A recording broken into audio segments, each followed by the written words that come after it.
Para hadirin hadirat yang kami hormati, Rasulullah dalam memulai perjuangan ini yang diperjuangkan adalah iman. Iman kepada Allah SWT. Iman inilah nanti yang membuahkan amal. Dan amal ini pula akan membuahkan adab tata krama, sikap perilaku sopan santun kepada Allah, kepada Rasul, kepada masyarakat, kepada orang tua, kepada diri kita, bahkan kepada alam jagat raya ini. Setiap benda yang berhubungan atau sesuatu yang berhubungan ini saling mengikat tanggung jawab dan hak. Kita kepada Allah punya hak, diberi belas kasihan Allah. Kita punya kewajiban mengikuti apa yang diperintahkan Allah. Kita kepada Rasulullah juga punya kewajiban dan hak. Kita kepada orang tua kita punya hak, juga punya kewajiban. Kita kepada masyarakat, kepada negara, pada pemimpin, kepada rakyat, ini ada hak dan kewajiban. Kita kepada alam, bumi, langit, udara, dan laut, kita punya hak dan kewajiban. Masing-masing pihak harus memenuhi kewajiban-kewajibannya. Dan dia nanti akan menerima hak dari pihak yang lain. Kita kepada Allah, kewajiban berbakti, taat, ibadah. Setinggi-tingginya Allah memberikan rahmat pertolongan pada kita. Kita pada orang tua kita dibesarkan, kita disuapi, dan kita punya kewajiban taat kepada orang tua kita. Bahkan ketika orang tua kita sudah tua, sudah tidak mampu bekerja, bahkan tidak mau berbuat apa-apa, anak punya kewajiban merawat orang tua sebagaimana orang tua dulu merawat kita di saat kita kecil kita. Kita lapar disuap, kita sakit dicarikan obat, kita buang air besar kita dimandiin. Itu orang tua kepada kita, kewajiban mereka telah dia lakukan untuk hak kita. Kemudian kewajiban kita kepada orang tua yang masih belum kita sampaikan, kita masih banyak menerima hak belum menyampaikan. Kita kepada alam jagat raya, bumi, laut, udara memberikan manfaat, kewajiban mereka kepada kita berupa kemakmuran dan sebagainya.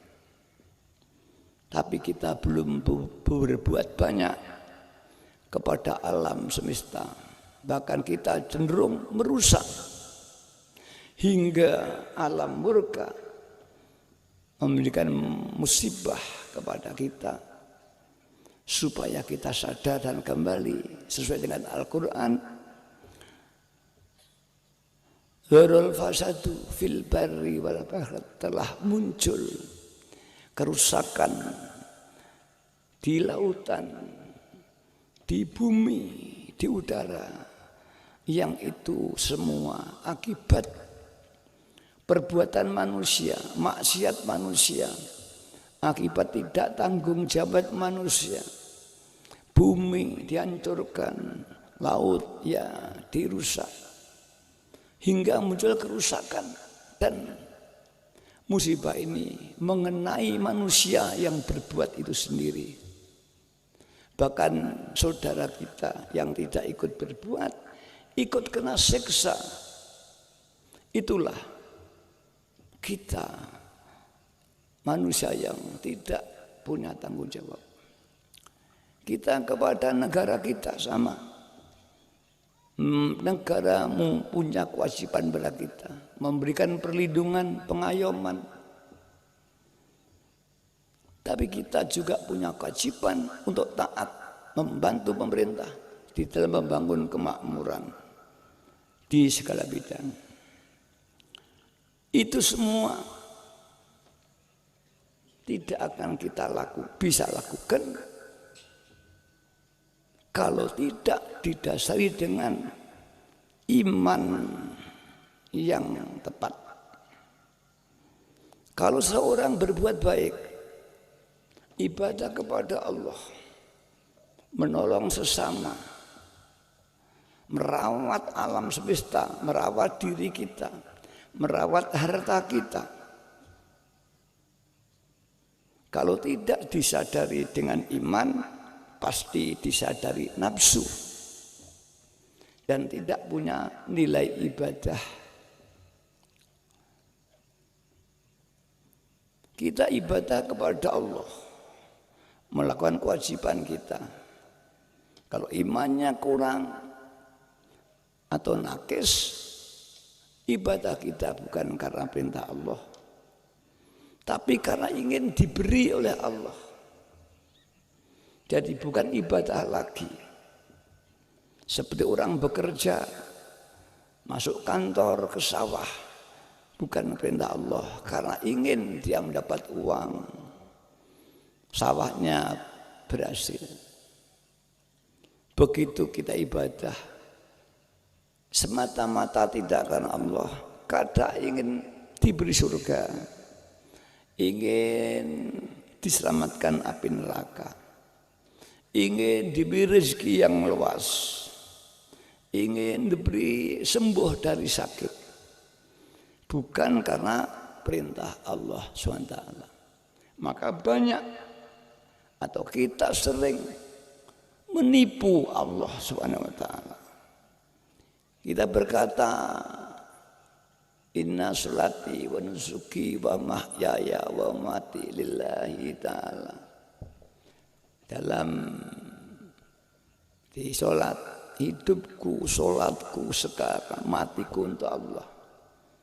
Besok di padang mahsyar, kadzabta, penipu kau, kata Tuhan. Kau ibadah bukan karena perintahku, tapi kau ibadah karena ingin surga, selamat neraka. Bekerja bukan karena Allah, karena ingin cari uang. Mencari obat bukan karena Allah, ingin sembuh. Semua perbuatan kita dimotivasi, diperintah oleh keinginan kita sendiri, dan keinginan itulah nafsu. Maka sungguhnya kita bertuhan kepada nafsu kita, dan itu yang paling dibenci Allah. Abghadu ilahin fil ardi ubidat al hawa. Yang paling dibenci Allah di bumi yang disembah itu adalah nafsu. Banyak manusia tidak menyembah Allah, menyembah anak, menyembah istri, menyembah ingin itu, ingin ini. Tapi yang paling dibenci Allah, nafsu kita, keinginan kita. Kita tunduk dengan keinginan kita. Kita ingin tidur karena keinginan ngantuk, ingin tidur. Kita mandi karena ingin bersih. Kita sekolah karena ingin punya ilmu, bukan karena perintah Allah. Maka manusia itu hidupnya 24 jam diperintah oleh nafsu kita. Ini semua umat Islam,